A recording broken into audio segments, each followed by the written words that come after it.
La nuit était froide, une brise glaciale parcourait les rues désertes. Ki-4 se tenait au sommet de la porte de la ville, observant silencieusement l'étendue en contrebas. Il sentait le vent lui mordre le visage, chaque rafale lui rappelant la dureté de la nuit. En dessous de lui, Chang'an s'étendait comme un géant endormi, ses rues serpentant comme des veines illuminées. Les lumières de la ville scintillaient, chacune représentant une vie, une histoire, une existence unique dans l'immensité. Ki-4 pensa à sa propre histoire, au chemin qu'il avait parcouru pour arriver ici. À l'époque, la vie était plus simple. Ces jours me manquent, pensait-il, avec une pointe de nostalgie. C'était un homme différent maintenant, transformé par les responsabilités et les épreuves. Il portait le poids de la ville sur ses épaules, chaque décision pesant lourdement sur son cœur. La sécurité de ses citoyens reposait entre ses mains, une tâche qu'il prenait très au sérieux. La camaraderie, les rires, les rêves partagés de sa jeunesse ressemblaient à un lointain souvenir, presque irréel. Maintenant, il n'y avait que le devoir, une mission qu'il accomplissait avec une détermination inébranlable. Un jeune officier s'approcha de lui. Il portait un rapport. Le jeune homme semblait nerveux, ses mains tremblaient légèrement alors qu'il tendait le document. Ki-4 pouvait sentir l'urgence dans ses mouvements.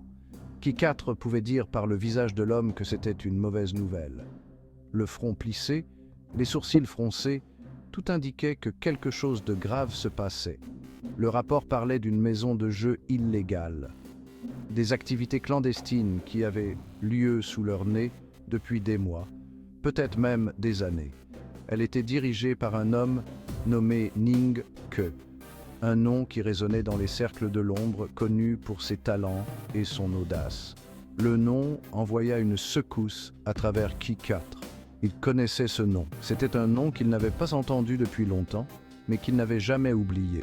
Linke, mon vieil ami, mon frère, comment est-ce possible? Comment a-t-il pu tomber si bas? Ils avaient tout partagé. La nourriture, les rêves et même les vêtements qu'ils portaient.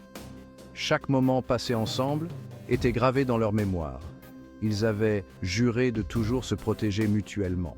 Une promesse faite sous les étoiles, avec la conviction que rien ne pourrait jamais les séparer. Maintenant, Ning Ke était du mauvais côté de la loi.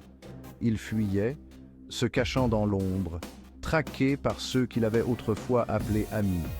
Et Ki-4 était la loi. Il devait choisir entre son devoir et son amitié, un dilemme qui le déchirait de l'intérieur. Ki-4 ressentit une douleur familière dans sa poitrine, une douleur qui n'était pas seulement physique, mais émotionnelle, une douleur qui semblait peser sur son âme. C'était la douleur de la trahison, une trahison qui le rongeait de l'intérieur, le laissant se demander comment tout cela avait pu arriver. Mais la trahison de qui? Était-ce Ning Ke, son ami de longue date, qui l'avait trahi? Ou était-ce quelqu'un d'autre, un ennemi caché dans l'ombre? Ning Ke trahissait-il leur amitié en recourant au crime? Était-il vraiment capable de telles actions? Ou y avait-il une explication plus profonde, plus sombre? Ou Ki-4 trahissait-il leur lien en faisant respecter la loi? Il se sentait déchiré entre son devoir et son amitié, entre la justice et la loyauté. Je sais ce que j'ai à faire. Peu importe les conséquences, je dois suivre mon cœur et mon sens du devoir. Le devoir est mon fardeau à porter. C'est un poids lourd, mais c'est le prix à payer pour la justice. Il ordonna au jeune officier de rassembler une escouade. Chaque membre de l'équipe savait que cette mission serait dangereuse. Ils allaient de faire une descente dans la maison de jeu cette nuit-là. Une opération risquée, mais nécessaire pour rétablir l'ordre. Alors que l'officier s'éloignait précipitamment, Ki-4 ne pouvait se débarrasser du sentiment qu'il marchait dans un piège. Un piège qui pourrait changer le cours de leur vie à tous. Pas un piège tendu par Ning Ke, mais un piège tendu par le destin. un destin inévitable qui semblait se jouer de leurs choix et de leurs actions. La maison de jeu était située dans les bas-fonds de la ville. L'air était épais de fumée et de l'odeur du désespoir.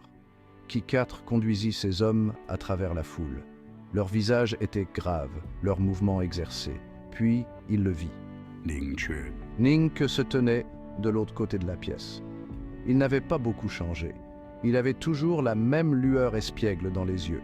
Mais son visage était marqué par les épreuves. Leurs regards se croisèrent. Un silence tendu s'abattit sur la pièce. Ning-Ke. La voix de Ki-4 était lourde de déception. Ning-Ke sourit tristement. Il semble que le destin ait le sens de l'humour, mon vieil ami. Les hommes de Ki-4 s'avancèrent pour appréhender Ning-Ke. Attendez, s'il vous plaît. Il savait que c'était sa dernière chance. Il pouvait faire respecter son devoir et arrêter Ning-Ke, ou il pouvait trahir son insigne et honorer leur passé commun. Ki-Ivy prit une profonde inspiration. Il regarda Ning-Ke. Il vit le désespoir dans ses yeux, le poids de leur histoire commune. Le casino, il est à toi? Les yeux de Ning-Ke s'écarquillèrent de surprise. Ki-Ivy, tu ne peux pas être sérieux. Considère cela comme un prêt. Mais ils savaient tous les deux que c'était plus que cela. C'était une bouée de sauvetage, une seconde chance. Ki-Ivy fit volte-face pour partir, ses hommes le suivant de près. En s'éloignant, il ne put s'empêcher de ressentir un certain soulagement. Il avait choisi l'amitié plutôt que le devoir.